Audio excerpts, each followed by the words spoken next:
Which is better, a TFSA or an RRSP? It's such a common question and absolutely no simple answer exists. But stick around and we'll show you how to figure out which one is best for you given your situation. First of all, TFSAs and RRSPs are totally different. I'll post some links below and at the end of this video to some really easy to understand videos that I've done on each. Absolutely worth your time.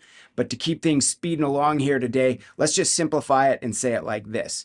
Both TFSAs and RRSPs are identical in terms of what you can stick in them. In both of them, you can hold mutual funds, GICs, stocks, bonds, savings accounts, etc. There's no difference there. And they both have limits. There's caps as to how much you can actually stick inside either one of those accounts.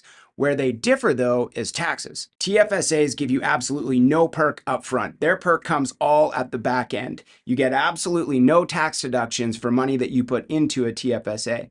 But all the growth that your investments make while they're in a TFSA is totally tax-free to you. And also when you pull the money out, there's no tax consequences then either. So if you let them compound and grow over many years, you get to keep all of that growth. RRSPs, on the other hand, have their perk up front.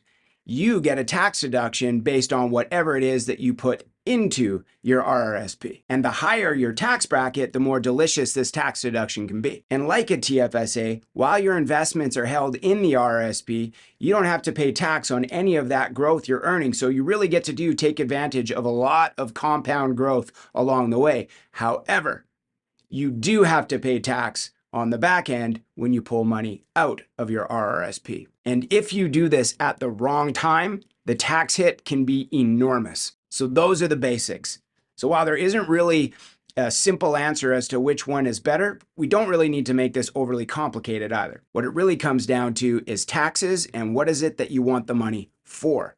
See, RRSPs are really meant for long-term, retirement-focused investing. So while you're working and earning and in a higher tax bracket, that's when you want to make your contributions. And then you withdraw or take out in retirement when you're in a much lower tax bracket. And the spread between the two can be really quite profitable. But it's meant to be long-term, retirement-focused. That said, there are a couple exceptions like the home buyer's plan or the lifelong learning plan, but that's another video and we're not going to get into that today. TFSAs, on the other hand, have total flexibility. You can take your money out at any point in time that you like, and there are zero tax consequences. Super flexible. So if you have a short or a midterm goal, like saving for a renovation, or for buying a rental property, or for even a trip to Australia, you want flexibility. You want access to your money. You want a TFSA. You do not want an RRSP. You do not want to pull money out of an RRSP while you are working and in a high tax bracket, because the amount you pull out will simply be added to your income in that year, and it'll be taxed at whatever your top tax bracket is. It can be brutal. Let me give you an example of this so that it burns deep within your psyche so that you can stay very, very far away from ever stumbling into this mess. If your top tax rate is 40% and you want to pull $10,000 out of your RRSP, then you'll have to pay 40% on that $10,000 in taxes. You'll have to give CRA $4,000 and you'll only be left with $6,000.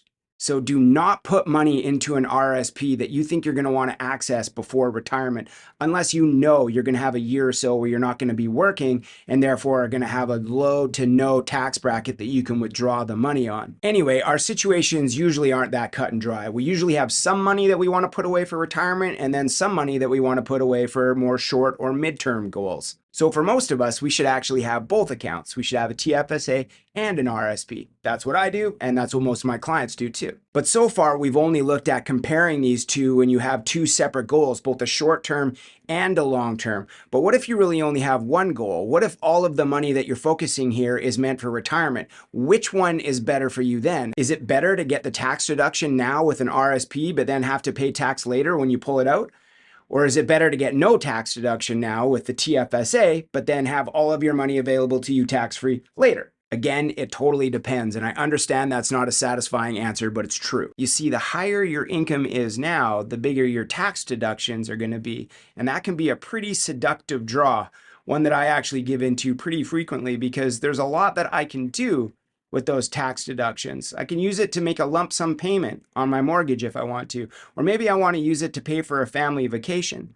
But on the other hand, Once I put money into an RSP, there's certain things I can't do with it.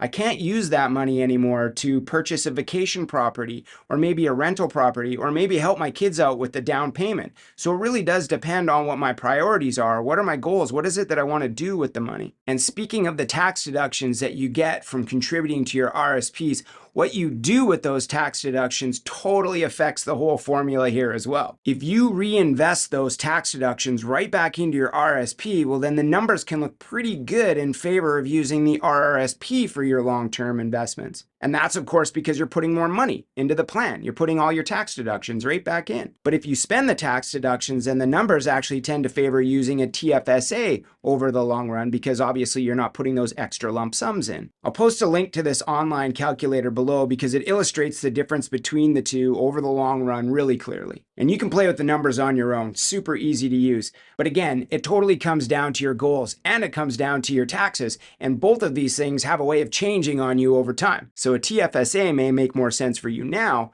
but an RRSP may make more sense for you later, or vice versa. Bottom line is this. Both of these plans are good. They're just good for different reasons and at different times. You just got to know your situation and what makes sense for you.